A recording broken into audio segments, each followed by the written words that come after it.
All right. This is The Earth and Its Peoples by Richard Bulliet, Chapter 23, Section 3, The French Revolution, 1789 to 1815. So, of all the Atlantic revolutions, we could probably say that the French Revolution is the most important. And that is because it has a much larger impact, I would say, than the rest of the other revolutions. Before we get to that, let's take a quick look at French society and France's fiscal crisis, which at this time was the ability for France to pay its war debts. And we talked a little bit about some of these wars in previous sections. The War of Spanish Succession, the War of Austrian Succession, the 7 Years' War, and most recently, the American Revolution, which France decided, and that cost a lot of money. So all of these things together, right, all of these wars that France had participated in caused France to go incredibly in debt. Meanwhile, in terms of French society, French society mirrored pretty much that of the rest of Europe. That is, it followed pretty much the three estates system. Again, the three estates is kind of like a social structure. You might think of it in terms of a social pyramid, in which the people at the very top of the pyramid enjoy all the privileges, hold all the economic and political power. Of course, in France, at the very top would have been the monarch. Right below the monarch, and I'll divide it because there wasn't really any clear indication who was on top of who here, but you have the first estate, which is the clergy, right? You have the second estate, which is the nobility, and then you have the third estate, which is everybody else, right? That is the third estate, everyone else. And this was a system that was built off of birthright. You know, the only way that one could become a noble was to be born into it. It was a society of privilege. Priviledge, privilege. So, for example, when it came to taxation, the first and second estate paid no taxes. Right, all the taxes were levied on everybody else. So it's a system in which there's no, it doesn't really follow the Enlightenment principles, what we talked about in section 1 of this chapter. This is really what a lot of the Enlightenment thinkers were speaking out against, the fact that this society was set up in a way that birthright was important, that privileges were granted, and there was really no true sense of equality. At the same time, France was experiencing problems in many of their urban centers, like Paris, for example. Poverty and unreliable bread prices caused riots. Child abandonment was, endemic in places like Paris. This image here is somewhat of an illustration of what the dire situation could be like. So you have a very angry, poor, and desperate population, a social and legal system which puts the third estate at the very bottom of society, coupled with an inability to pay war debts. All of these things come together for a perfect combination or a perfect recipe and blow up in the face of the French king. Louis XVI, he is the French king. Recall that the government is an absolute monarchy. That means there is no check on the king's power. But the debts have become so much that the king can't pay with current taxes.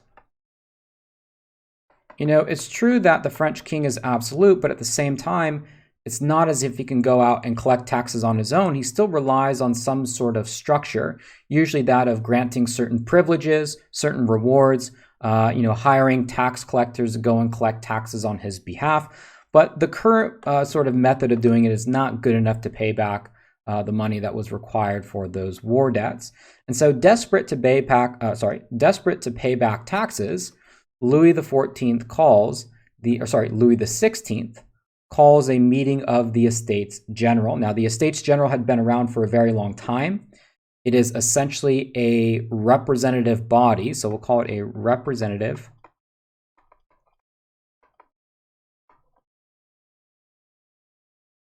which has a certain number of members, and those members are represented in each one of the estates. So the first estate is represented at the Estates General, the second estate is represented at the Estates General, and the third estate is represented at the Estates General.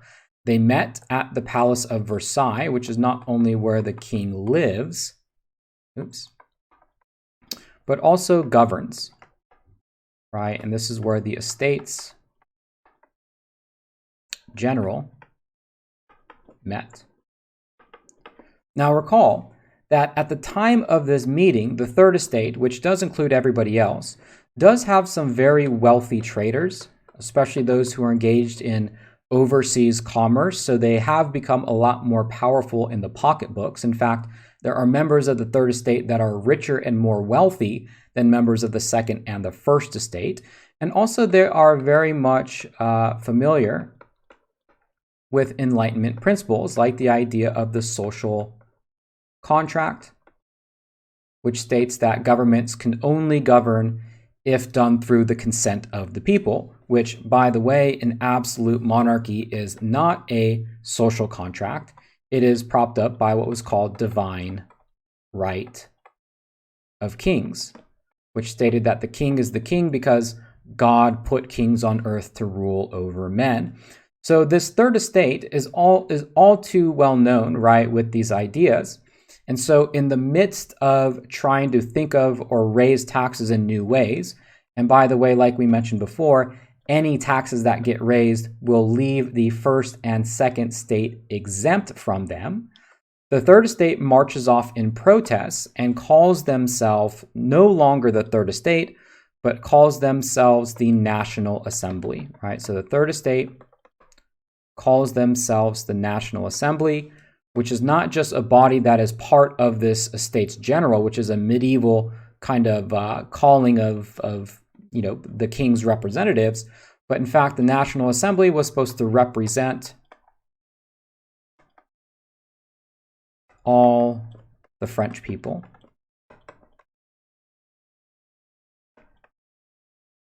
All right, kind of a protest, you might say, among the third estate. The king, who was very worried about what the third estate might do, about what now the National Assembly might do, locked them out of their meeting place. The third estate searched all throughout the Palace of Versailles for a room that was large enough so they could all fit and meet there. They happened to stumble upon a tennis court, and every member of the third estate, including some members of the first estate and second estate that joined them, some were sympathetic to the cause of some of these Enlightenment principles, but there were also members of the first and second estate that kind of wanted to get back at the king and wanted to use the third estate as a tool in order to do so. But the National Assembly then made an oath at this tennis court and said that they will not leave until a constitution was written. That is a new government. All right, so they were demanding that a new government would be written at the Palace of Versailles. Again, a constitution, a written form of government. Meanwhile, the king, who is now desperate to stop this really attempted coup, overthrow of the government, overthrow of the monarchy by the third estate, calls in troops to Versailles to try and use military force to restore his power. The people of Paris, who are already experiencing very dire circumstances, rising bread prices, poverty, hear of this plan and storm the Bastille as a way of protecting the National Assembly from the authority of the king. A Bastille is a prison/armory and was a symbol of the king's power. So again, this is in Paris. So this is a little ways down the road. It's not in Versailles, it's inside the capital, or it's inside the largest urban area. And this riotous mob storms the Bastille. They kill all the guards. They kill the warden. They cut off the warden's head and put it on a spike and parade it around. They take the weapons. They arm themselves. And they're essentially there to defend now what is the National Assembly, what they believe to be a much closer representation of what the actual government of France ought to be like. Immediately, the National Assembly begins to work to end privileges, right? Privileges, we used taxes as an example, but there were other privileges that were granted to the first and second estate that the Assembly looked to take away. They issued the Declaration of Rights the Declaration of the Rights of Man and the Citizen, which is like the French, we might call this the French version of the Declaration of Independence, which more or less outlines the principles for which this new government will be founded, which includes free expression, equality under the law, and representative government. Remember, an end to absolute monarchy.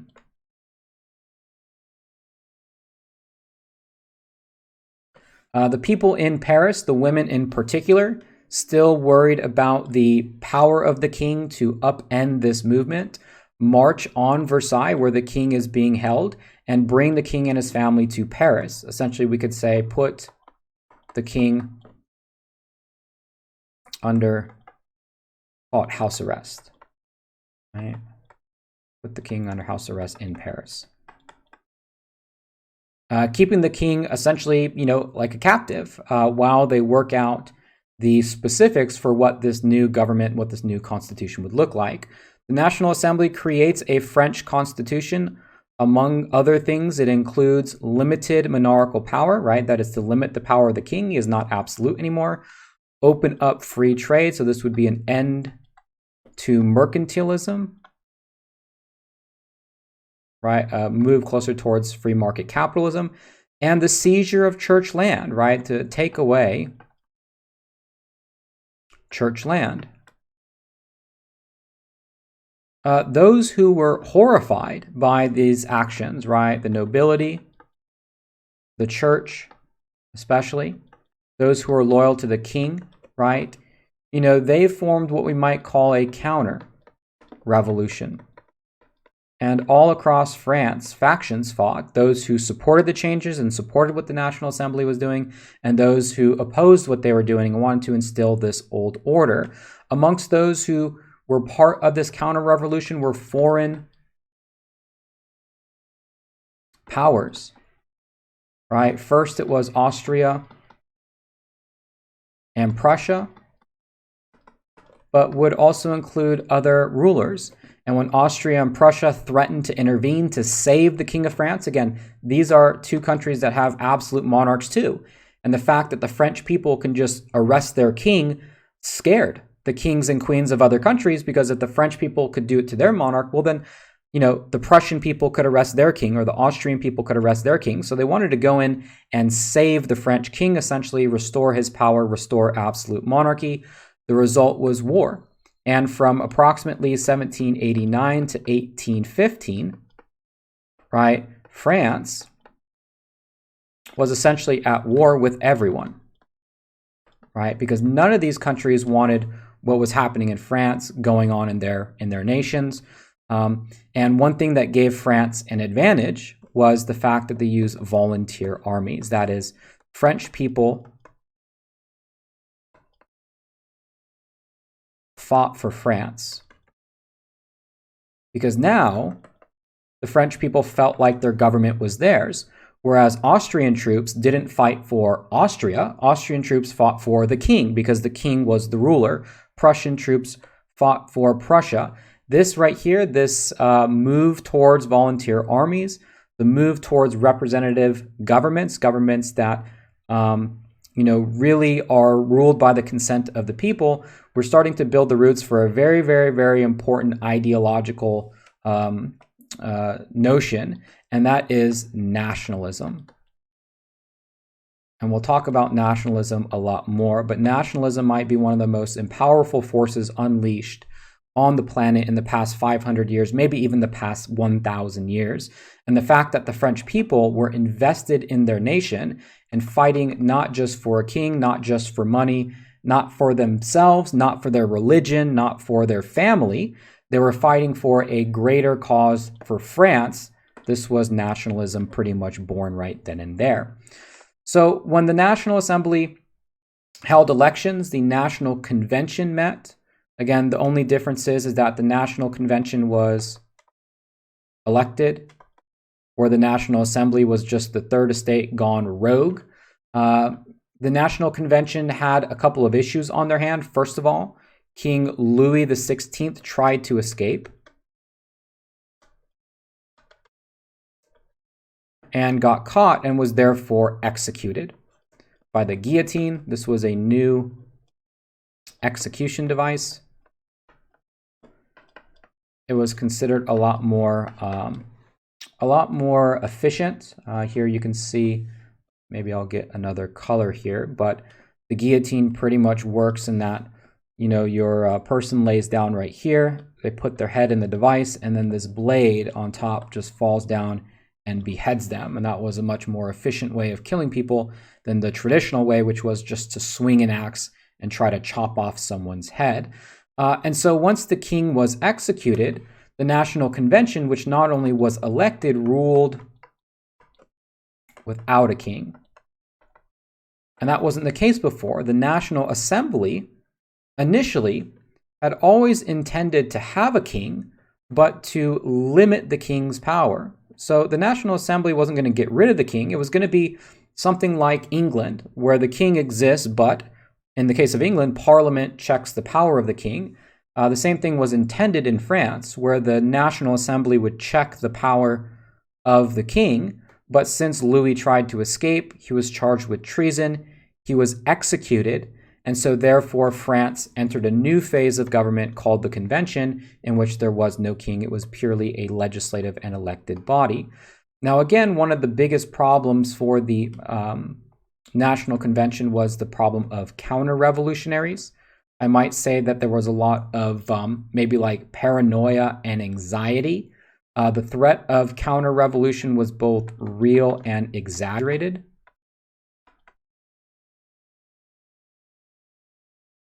Let's see, is there two G's in exaggerated?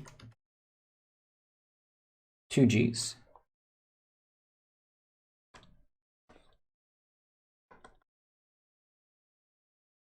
Exaggerated. And got a little bit out of hand, I might say, in terms of the threat of what counter-revolutionaries pose. We sometimes can call this era of government the French Republic. Again, republic means representative.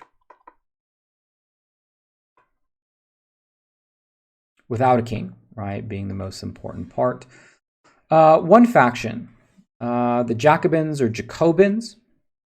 This was maybe a little bit more radical faction.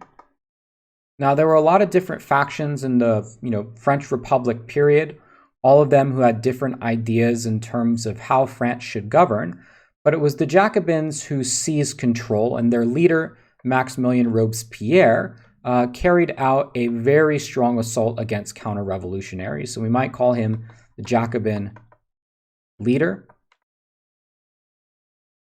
And assault,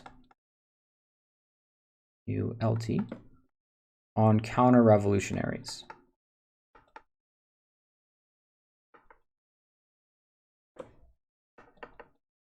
Right.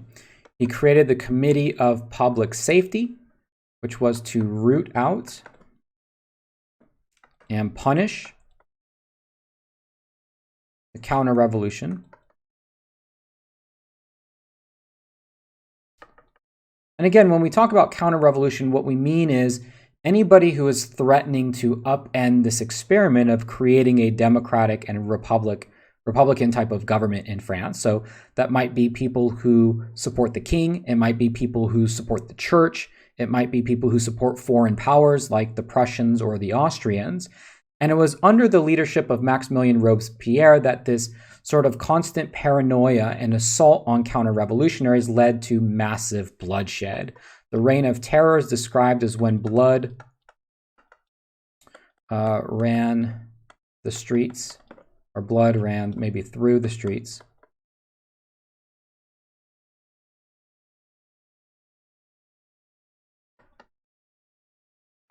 Of Paris. Tens of thousands of people were executed, some real, many of them fake, for being counter-revolutionaries. We call this maybe the most extreme, right? Purges, executions, most radical and extreme phase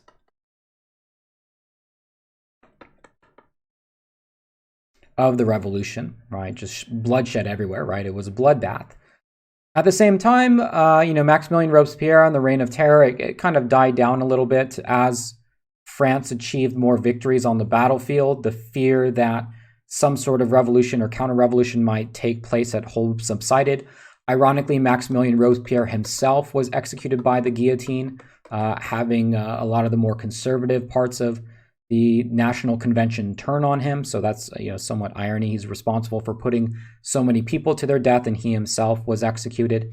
But just to give you an idea of just how much the French people believe they were changing society, they sought to create the world anew in a lot of different ways, including making a new calendar, right? So get rid of the old calendar, which is based off of Christianity and kind of Roman traditions and Greek traditions, and create a calendar that's based off of logic. So for example, there were 10 months, there were 10 days, everything was uniform. There was also a new system of measurement, the metric system, right, which makes perfect sense if you were to create a brand new measuring system from start, and even to change things like trading cards. Because trading cards use royal symbols like the king and the queen and the jack and stuff like that, playing cards were recreated and got rid of the king, got rid of the jack, got rid of the queen, because those were symbols of the old regime. All titles were gotten rid of. Everybody called everybody citizen, right? Didn't matter if you were the poorest of the poor or the richest of the rich. Citizen was everybody, right? Everybody was a member of this French society. Now, the National Convention gave way to the Directory, which we might say is kind of another transition in the French government. The Directory was essentially when the National Convention refused to give up power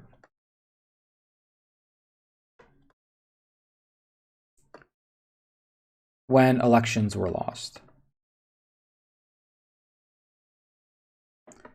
So these are the same group of people, but it's just not democratic anymore.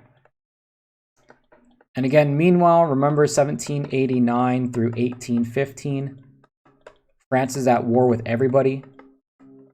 It's very important to keep in mind during all this is that going on in the background is this war. It kind of gives you an idea of how something like the Reign of Terror and all these purges and all these executions could take place. One general in particular, Napoleon Bonaparte, who was an incredibly successful French general,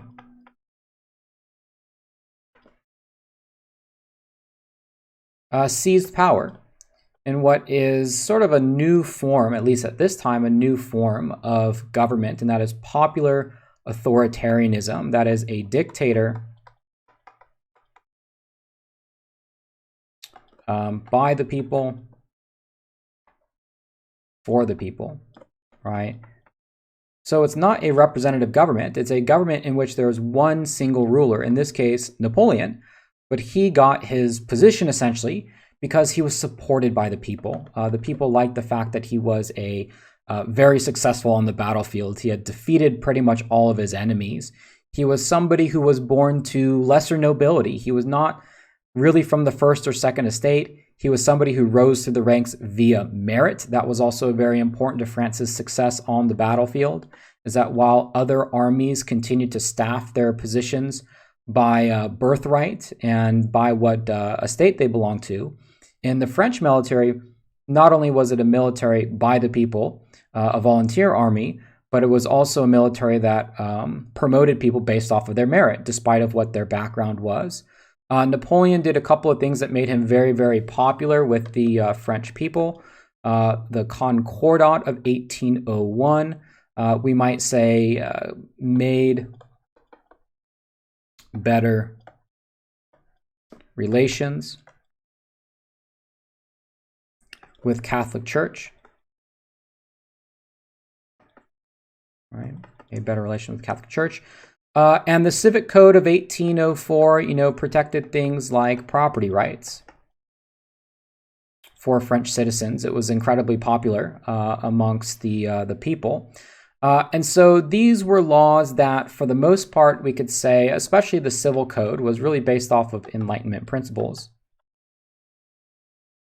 Right? These were concessions that were given essentially to the Third Estate. Napoleon himself, though, named himself emperor. And again, this is somewhat ironic about the French Revolution because you begin with a king and end with an emperor, declaring himself emperor, and therefore it would be passed down from hereditary. And one thing that Napoleon did not tolerate was free speech. So we might say about Napoleon, there was no free speech. So it's very interesting because certainly Napoleon did a lot to establish, right, these Enlightenment principles. However, at the same time, he only used the ones that were, useful for him at the time. So there's somewhat of a question about Napoleon and his true, where did he stand really? Was he really an advocate of the Enlightenment and a spreader Enlightenment ideas? Or was he just another dictator who assumed his power in a slightly different way, not through birthright, but through military control and popular support, through laws like the Civic Code? Regardless, France for a very long time was incredibly successful on the battlefield, defeating Austria, Prussia, Spain, and Portugal. Remember, Prussia is just Germany. However, a failed invasion of Russia ended France's military success. Napoleon himself was exiled to Elba. He escaped and fought one last battle, the Battle of Waterloo, Napoleon's last stand, and was defeated once and for all. Right, defeated once and for all. This map here gives you a little bit of an idea of just exactly how successful Napoleon was on the battlefield. Pretty much the only nation that remained out of control in some way, shape, or form was Great Britain. French control, and maybe I'll use a little bit bigger of a pen here, but you can see a battle that was fought out here. I mean, the French almost got outside of Moscow. They controlled pretty much large parts of the Austrian Empire. They controlled most of Italy, Napoleon's home island of Corsica. France, they controlled Spain. There's a battle right there at the bottom. I mean, at the height of France's power, I mean, this is pretty much what you're looking at in terms of French control and influence. And so when I mentioned earlier that the French Revolution was the most important, it's because of this exportation of revolutionary ideas, right? So you say that the revolution begins here. Okay, so it changes French society, but all of those ideas, all of those laws are exported, right, all over this area. Kings and queens and nobles and members of the church, all in these areas, are kicked off their throne. New laws are given in all these territories that empower the Third Estate. And so it's this exportation of these revolutionary ideas as to why the French Revolution has the widest impact of probably all of the Atlantic revolutions.